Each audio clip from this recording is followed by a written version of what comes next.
When was the last time that you breathed through a straw?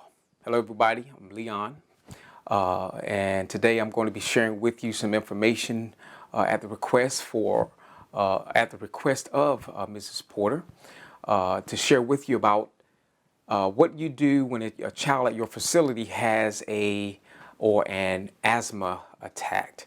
Do you know an asthma attack? That is, do you know what to do and how to seek help or implement the procedures needed to help save that child's life? And I know we emphasize that a lot here about saving the child's life, but that is what you're actually doing as a professional. You're helping to save that child's life when an emergency occurs. And you need to be in position, you need to be in the right headspace to know how to put forth a plan of action to take care of that child during an emergency. All right, so I'm going to be reading you some tips and points that I've done some research to share with you in this particular segment. And always do your research. You educate yourself as a professional to know what you need to do for your business to help it to prosper, and knowing how to jump into action during an emergency is a very important part of your prosperity as a business owner, because parents are leaving their children in your care. And notice the word care, taken care of. And you want to make sure that you are doing your due diligence to not only love on these babies that you're watching, but to also care for them during an emergency. Okay, symptoms of asthma. Asthma I heard someone describe asthma as being something like breathing through a straw. It's when the airway, the lungs are at a point to where they are restricted, and it's causing breathing complications within that child. And there are medicines to help remedy that, but you need to make sure that you can find them or locate them or have them handy at the consent of the child's parent to administer those medications when that child is having breathing problems due to asthma. Symptoms of asthma is wheezing, coughing, tightness of chest, and trouble breathing.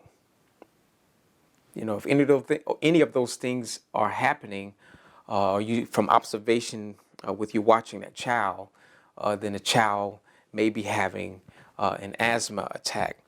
There are many different types of causes and triggers that can bring about an asthma attack. Infections, fever, something like colds, fevers, the flu, that can be a trigger. Pollen, trees, grass, weeds. Children like playing outside, and well, in these days and times, we wish more children were playing outside, but that's another topic, another point, another discussion, due to technology, that is. But if you have a playground, and your playground most likely will have grass and sometimes weeds in certain areas, the child can have a reaction by touching and coming in contact with that particular allergen. Animals like cats or rabbits. If you're like Mrs. Porter, who likes taking her daycare children on educational adventures, like at pet stores, PetSmart, or wherever, the zoo, wherever she plans to take the children for that day, they will come in contact with pet dander. It can be airborne, or it can be someone coming to your classroom, allowing the children to pet the bunnies, the kittens, the rabbits, the little puppies. That child can have a reaction, because that can be a trigger for an asthma attack for that child. Tobacco smoke. If you come around that particular type of allergen, while you're with the child, then that can cause an asthma attack as well. And there are many different ways that I can go about that. That's why you see me kind of hesitating, in a, ebb and flow moment here, because I can really go different directions. I'm gonna go there. Now, I can't tell you what to do as professionals, and this is just an adult to an adult. If you are a smoker, I would advise you, is as a suggestion, to do what you can to stop smoking, because first of all, we want you to live long and live strong. And whenever you are smoking cigarettes, it causes damage to your body, your lungs. As you know, you see the commercials, the whole spill of becoming a healthier you. And I'm not downing anybody if you smoke cigarettes, or whatnot. I know that it can be a challenge. I've had my experience with cigarettes, but I don't want to sit here and talk for an hour about it. But get healthy. I mean, hey, I'm not judging, get healthy. As I stated, we want you to live long and live strong. So if you're in the process of learning or trying to quit, there are many different type of programs that are out there that can help assist you with that. So moving along. Tobacco smoke can be a trigger for a child. Irritations such as small car exhaust, menthol vapors, barns. Barns is a big one, because what's in barns, people, or what was in barns, if it's an abandoned barn and you're out on an adventure with your child, an educational adventure with your child in the country, animals, and that can be a trigger. Another trigger can be a dirty basement. Why? Because there's more allergens that can be in that basement that can cause asthma attack. And I don't know why you would be going down to a basement anyway within a childcare facility, but that's what it has here in the points.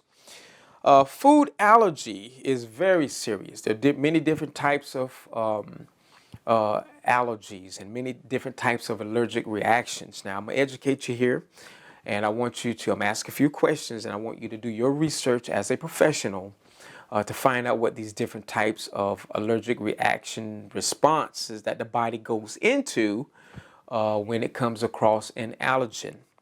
All right, 4 different types.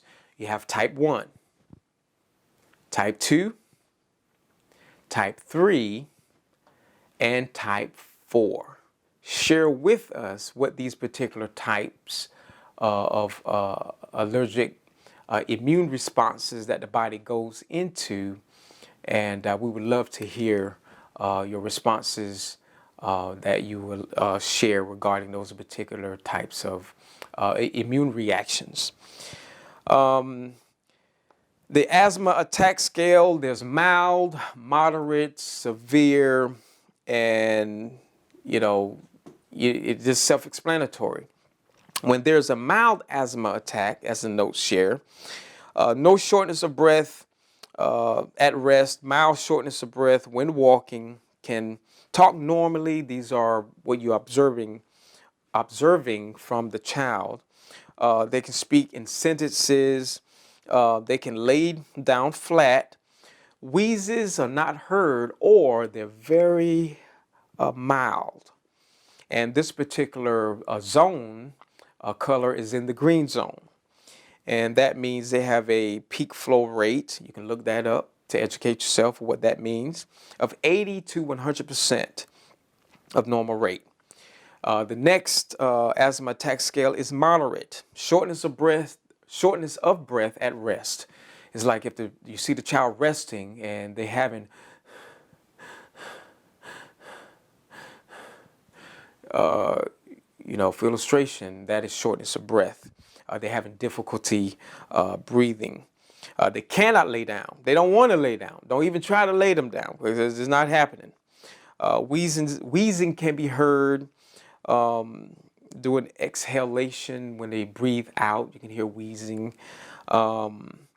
And it can happen breathing in, depending on if there's any type of restrictions,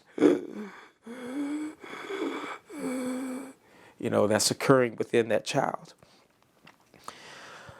This last step before closing this particular segment is severe shortness of breath at rest, speak in single words, struggling to breathe.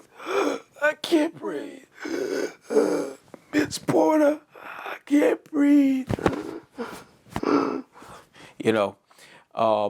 That type of, illustration example. It comes in many forms of, that's why it's important to make sure you're observing and you're watching the children appropriately and properly and listening out for things. Now, to the 911 segment. Dial 911 when it is out of control. When you can't handle it, get healthcare professionals involved. And we always mention this during our segments, to call 911. If the medication that you have consent from the parents to administer to that child is not working, contact 911, dial the children's parents. You can have a staff member dialing 911 and you're dialing the parents. You're making it happen. You're making it happen for this child, because the child's life is at risk if they're not getting in the adequate amount and supply of oxygen that they need in order to survive. So be sure to dial 911 as soon as possible, when you notice that it's getting out of control. Much emphasis in these broadcasts, so if you hear me repeating things a lot, it is vitally important information that you need to focus on. Well, that concludes this particular segment. Thanks again for watching. Thanks for tuning in to the broadcast here at Knee-High Connections, to where we are implementing child care techniques and business resources to help you as a professional prosper. All right, till next time.